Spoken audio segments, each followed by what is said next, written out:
Lunch Pail Half-Hour, where we do the dirty work. Don't try to steal my lunchbox, my name's on it. Okay, anyway, yeah, we get down in the dirt. We got the shovel. I got a shovel here somewheres. And yeah, and we use a pick, you know, all that good stuff. Woo woo. All right, we're in the dirty work of extreme endurance. All right, we got one person on. Woo woo, ties the record. Just kidding. Okay, so today we're going to talk about a saying that I just love. Plan like you're going to live forever. Live like you're going to die tomorrow. Woo woo. I love that saying, and I don't even know if I'm saying it right, but if I'm saying it wrong, then it's my saying and I love it. Woo woo. Anyway, so kind of what that means is you plan like, you know, you're planning big, huge things that, you know, might take a long time to accomplish, but you're always planning these things that are maybe a decade, 2 decades out. It doesn't matter. And you're planning like you're going to live forever, and then every day, man, you're just going after it every day, man. You know, you're walking, you're going for live like you're going to die tomorrow. Had to wipe my chin. I had some leftover food on it, I guess. From my lunchbox. This is my lunchbox. I don't know if I showed it to you. Don't steal it. My name's on it. Okay. So anyway, yeah. So like, you know, when I'm planning out, like over here, I have my decade wall. It's kind of fallen down a little bit, but you can see K2's up there, Everest, rowing the Atlantic Ocean, swimming from the Farallon Islands, biking from like the top of Canada to the bottom of Mexico. Anyway, you can see that's my decade wall. So I'm always thinking big things, man. That's what I'm encouraging you to do. What's one dream you've been working towards for decades? Wow, well, probably the Arrowhead 135. I've taken 12 attempts at Arrowhead, man. I started it like 15 years ago or 16 years ago and still going after it, you know? I'll be after it soon. Probably not this next year, but the year after I might be right back in the Arrowhead. But yeah, it's just, you know, like I said, I like looking at things. I've been at Everest for sure has been decades, man. I read a book like, I don't know, like 20 years, whatever, maybe 30 years ago. I'm only 20, so I would have read it. I'm only 30. Must have been 25 years ago when I was 5. My mom read it to me. But Into Thin Air by John Krakauer. And he talked all about, you know, like it's such a great book about Everest and really the unqualified people who went up there that year and all the stuff that happened and how many people died. It was like 5 or 6 people died. As soon as I saw a bunch of people died, I go, oh, that sounds hard. I got to put Everest on my list. It's just freaking hard. And so it's been on for quite a while. So that is decades, but I percolate about it all the time, man. I'm, you know, and I'm going to climb it. It's definitely on the list. So I definitely plan like way out. And then every day I try and attack the day, man, you know, like, you know what I mean? You got that, you know, your day, you got that 24 hours minus however much you sleep and all that. You got to attack, man. I don't have a TV for like wasting time. You know what I mean? I got like, I try not to, if I'm either recovering when I'm relaxing, I'm recovering. So, cause I can't train anymore, or I'm training, or I'm working on my mind. I work on my mind a lot too, you know. It's my vision wall back here, you know, teaches you to like, I don't know, keeps me tough and stuff. And I do a lot of, you know, affirmations. I'm doing a lot of visualization now too, more than what I've done in the past. Okay, so how do you keep showing up for goals that might take years to realize. I know I'm not good at like people like right now goals that are easy to get, that are gonna, like you could do them like in a month or something, or 2 months or whatever. I write down my big goals that are sexy, that I really like, you know what I mean? Like, man, if I could do that, that would be the greatest thing ever in the world for that day if I did it. And so those are the goals I write down. I like really, really big goals, and I don't care. I will stay driven towards those goals for years and years and years. I may be doing, smaller goals that are on the way to that big goal, or, that qualify you for that big goal. Making my brain mentally tough enough to do that big goal. But yeah, I can, I'm kind of always thinking about that big goal, and maybe I need just the opportunity to be able to do that big goal. Maybe, something comes up where somebody wants you on their team to go up Mount Everest or something, which I almost had an opportunity like that before at a big discount, but it didn't really work out. But those things do come up. What's the cost of living safely versus living fully? I can't even imagine living safely. I know Jim Rome gave this talk, and I listened to it, on one of his videos or YouTube or something. And he said, "So, you want to have a safe life, huh? Well, if you don't want to take any risks at all, this is what you do. You put a pillow in that corner over there, and I'll put a pillow in that corner. I'll put a blanket over there for you. I'll bring you food 3 times a day, and you just live right in that corner, and you're going to be really safe." And then he goes, and the guy looks at Jim and he says, "Well, that wouldn't be much of a life." And I go, "Isn't that the truth, man? You might have expanded a little bit out of that corner if you got a safe life, but it ain't going to be that big of a great life, because, you go out a little bit, you walk down the street or something, around the block. But yeah, if you want to have a big life, man, have those big goals and dreams where they might take decades to accomplish, man. Those are the ones that mean something, when you got to really fight for them and work for them for years and years and years. That means something, So that's what I wouldn't, yeah, I can't, safe life is just boring as hell to me, man. I couldn't even imagine it, man. It would drive me crazy. Anyway, let's see if we got any other questions here. Oh, here's a question. When people hear this quote, "Plan like they're going to live forever, live like you'll die tomorrow," what do you want to awaken in them? Like, I want them to go after big, giant goals that they don't think they can accomplish. And then every day, what can I do to go after that big, giant goal and keep attacking it day by day? Chunk off those 24 hours, or what we just talked about it. Maybe it's 16 hours, whatever you're awake, and you're going to be whatever time that you can spare in that 24 hours. If you're working a 8 to 5 job or something, then obviously that you can't, when I used to work an 8 to 5 job, when we had breaks, and this was with, the land phones, man, I would work on my goals. I was trying to open a video chain, and I'd call on my lunch and on my break.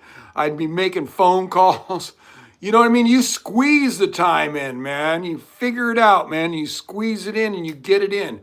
So if you got that big goal and dream, you're gonna squeeze the time in and get the most out of it. How would you want to be remembered if tomorrow was the last day?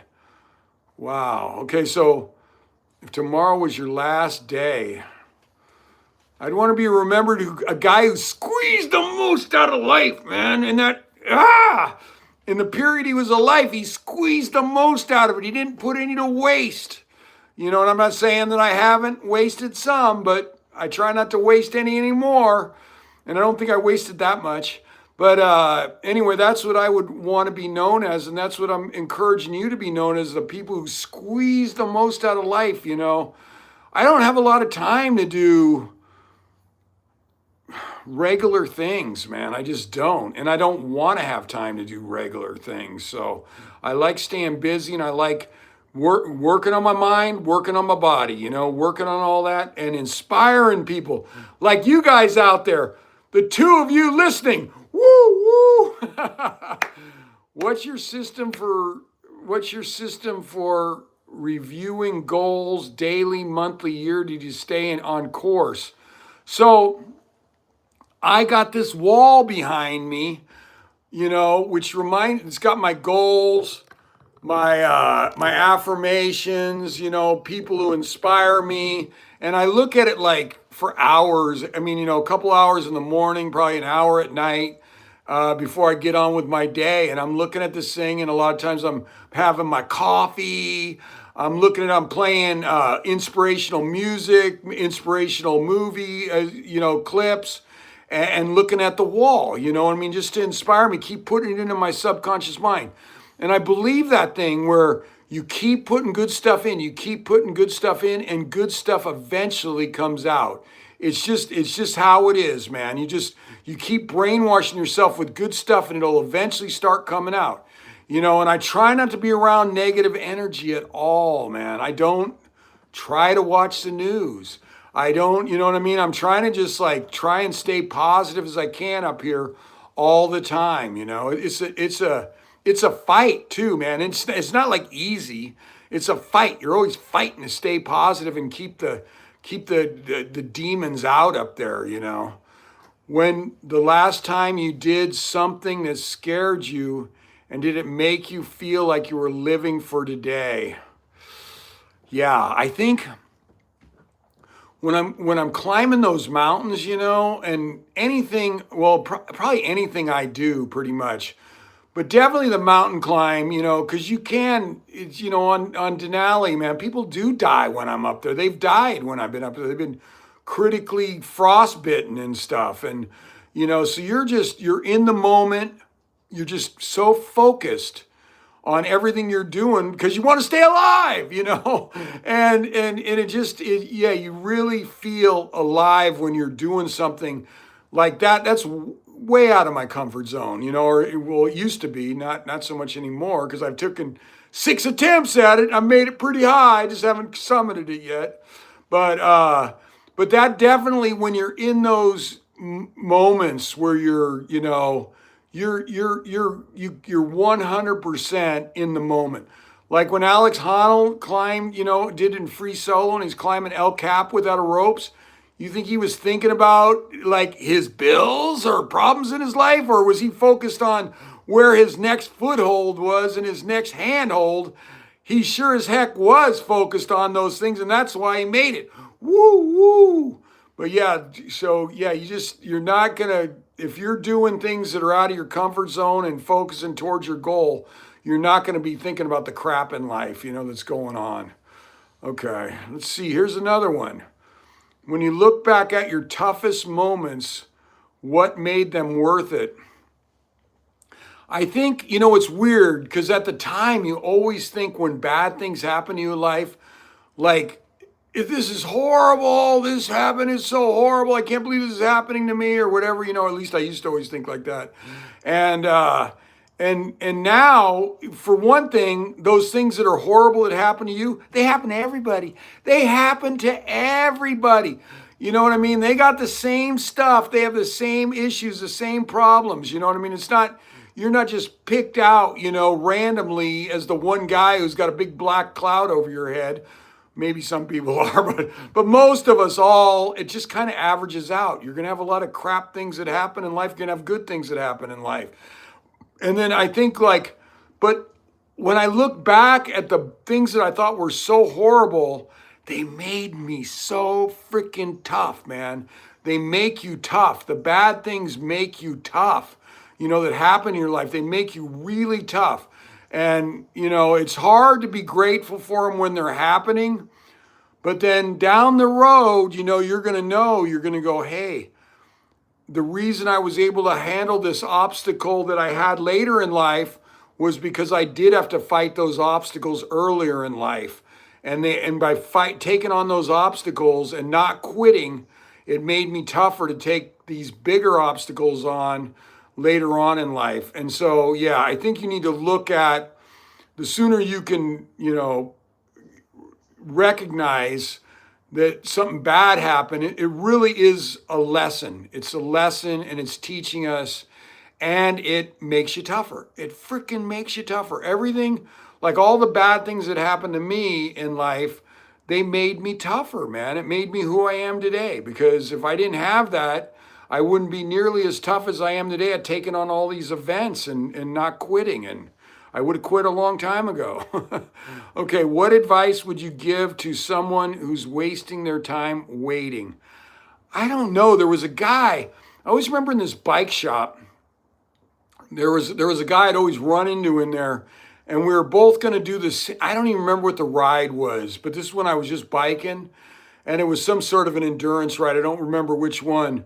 But this one guy he was the guy who turned me on to doing this event. And then I remember I went and tried the event, and he was planning, right? Like a perfectionist planning for it. I went and tried the event, didn't make it, came back. He's planning still, planning.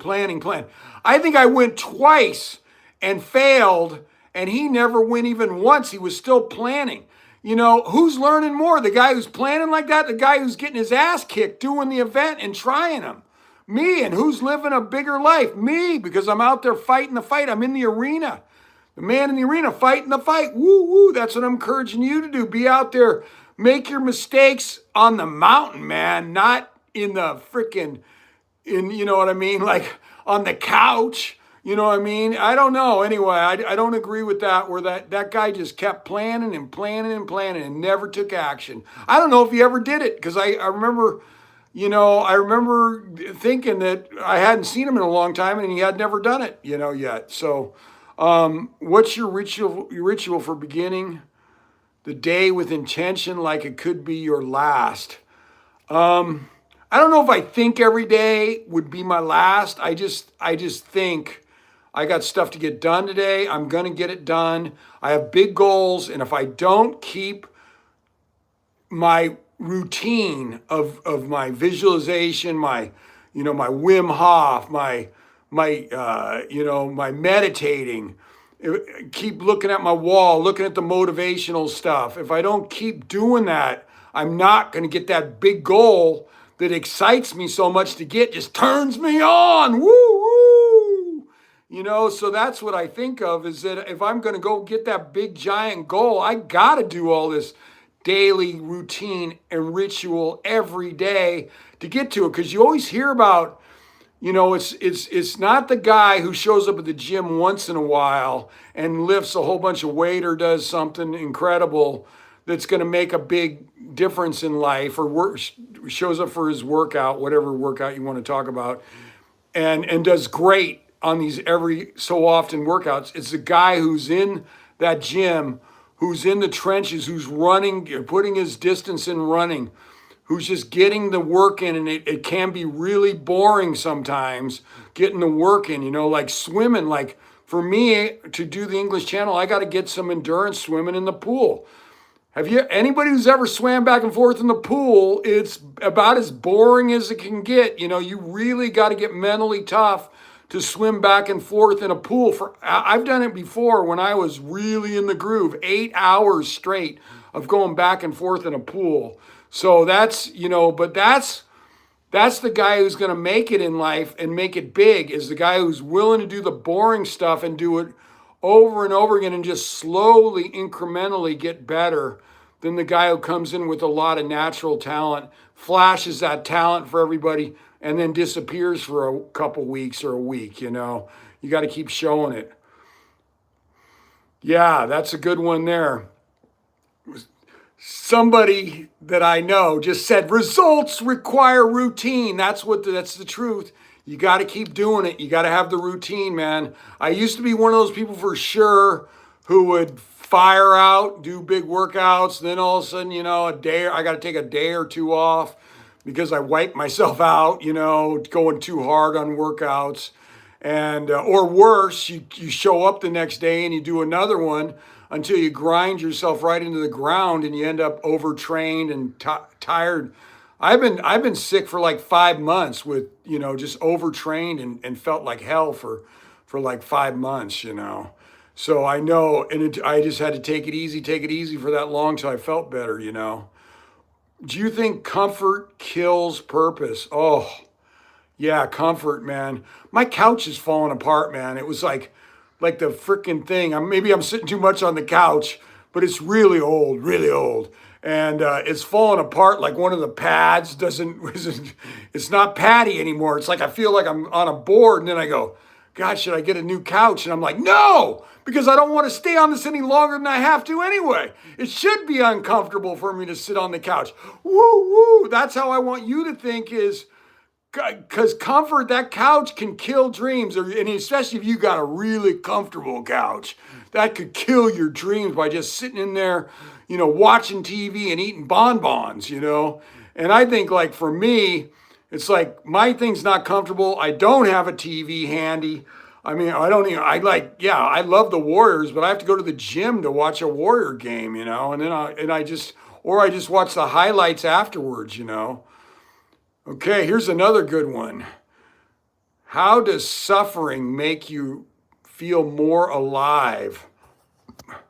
I think it's like we were just talking about, man. When you think of your stories, right? For me, when I think of my stories, it's gonna be the ones I'm most proud of where I've done the most suffering. Whether I made it or not, just that I was in the arena, fighting the fight and suffering. You know what I mean? Those are the ones I take the most pride in and that make me feel the most alive is because you're pushing the envelope. When you're suffering a lot, that means you're outside of your comfort zone big time. And especially if it's something that scares the hell out of you too, that's even more outside of your comfort zone. And it definitely makes you feel alive because you're right in the moment, man. You are in the moment. When I'm in any of these events or up on a mountain or anything, I'm not thinking about my bills. Woo, woo. I'm thinking about the next step, the next handhold, where I'm going to put my ice axe next. That's what I'm thinking of. How do you make sure your habits honor the life you say you want? I think it's your habits. So they have to be pushing you towards your dream. They have to be, like I said, for me, my habits I'm trying to get, or they have, and I'm still trying to keep them. I mean, I want to do my Wim Hof every day. I do a Joe Dispenza 15-minute meditation. I want to do that every day. I don't want to go like, oh man, I didn't leave enough time. I got to run. I got this appointment. I got this. I got to get to this workout. I got to go do this. And I'm not have left enough time. That's normally what I do. I don't leave enough time, and that's why I'll miss things. So you got to get that habit where you're established, then you can all those key things in a day, You got to get the key things in. I'm doing a lot of work in the gym that I never used to do. I'm hitting the weights like 5 to 6 times a week, just light, just getting it in, but just the repetition. And I know it's helping, my knees are feeling great. I'm kind of springy looking out there now. I don't know, springy might be a bit heavy, but I mean a bit strong. But I'm definitely got some bounce. I got some bounce now. Woo, woo, feeling good. That's after I stepped in a crevice on Denali and hurt my knee for like a year, almost a year and a half or more. And I'm finally feeling better, but it's because I stayed at it and did the knees over toes guy exercises. That's like 6 days a week I do the knees over toes guy exercise. I'm just, boom, my knees aren't going to slow me down, man, at all. What's the greatest lesson endurance has taught you about time? Wow, what's the greatest? I'll tell you one thing. When you get in a groove out there, it feels like an hour, in endurance. If you get in the zone, and you just feel good and you're going and you got a positive mindset, and it's like an hour sometimes feels like it's 5 minutes or 15 minutes at the most. You go, wow, that went by quick. Like swimming in the English Channel, man. When I feel good, they feed you every half hour. And it's like, wow, that's already been a half hour. Wow. Or otherwise, when you feel like crap, if you get cold or you're throwing up or, whatever, hypothermic out there, then you're going like, oh my God, when is he going to feed me again? It feels like it's been forever since I had my last feed. Time goes by really slow when you feel like crap, man. It just is. I remember somebody told me this joke and I loved it because I'm not a big indoor, sitting on a stationary bike, that type of stuff, or, or treadmill. I like to be outside. I mean, I do it occasionally, but, but a guy said, hey, if I was told the world had 2 hours, only 2 hours to go and the whole world was going to end, I'd get on a treadmill because 2 hours is forever. I still love that joke, but I do treadmills occasionally, but not that often. What are the top 3 priorities that defined how you live your life? For me, wow. I think my top 3 priorities, I'm really goal driven, really, really big goals like we've been talking about. I can't get them out of my mind. I can't let go of them. Sometimes they're very confusing to me. I don't quit on things at all. Like if I don't make something, I always go back and try it again. Even if it scares the ever living crap out of me, I still go back and try it again, And because I don't let fear stop me from living my life to the fullest. I don't let fear stop me from living my life to the fullest, and that means going after big goals. And I do believe the thing where a lot of the things that happen that scare the crap out of you, it's FEAR, false evidence appearing real. It's not even real stuff. You know what I mean? It's just your mind just blowing things way out of proportion, Okay, so I need one more priority. I think it's just to make something of myself in this life, make something that goes down in history, man, that people are going to remember, that are going to inspire people for decades and decades and centuries. I always think really big. Remember that about me? Woo, woo, you need to do the same. So really big, and that's what I do. I go for, like big things that people have, you could inspire people for 100 years or more, I'm going to get this last question. We're out of time. How do you define a life well lived? I think I define it as I'm always going out of my comfort zone. I'm always going after my fears. I'm always trying to inspire people. I'm trying to be positive towards people. And I think that, when you get to the end of your life, if you're really going after things and you're showing people not to be afraid and you're encouraging people, you're trying to motivate people to have better lives, then I think when you look back, you could say, I had a life well lived. Woo, woo, that was deep, kind of deep. Woo, I might need the shovel. Woo, woo. Okay, I think we're about out of time.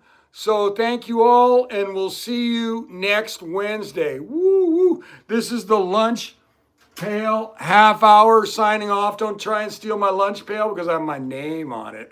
Woo, woo. Thank you.